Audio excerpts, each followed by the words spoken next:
Welcome back dear students, हमारा typing test जारी है। जी बेटा, आप अपना तारुफ करवा दें। मेरा नाम रामिन है और मैं पैरा टेक्निकल होम रो का। होम रो का टेस्ट है। बेटा एक सवाल आपसे पूछना है, आप हमें ये बताएं कि वर्ड में बनी हुई फाइल को क्या कहा जाता है। Document sir. डॉक्यूमेंट्स। ठीक है, शाबाश, स्टार्ट करें बेटा।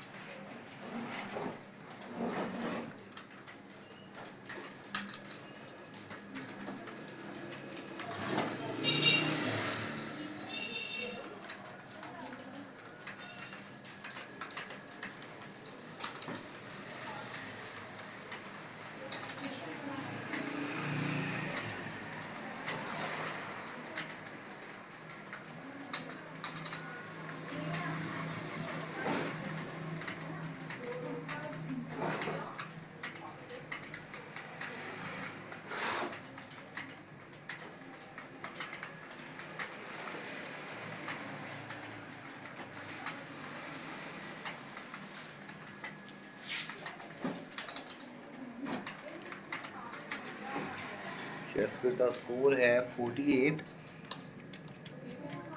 यस, स्कोर है 48। 50 से कम है तो बेटा इस हिसाब से आपको भी 25 में से 20 नंबर ही दिए जा रहे हैं। शाबाश।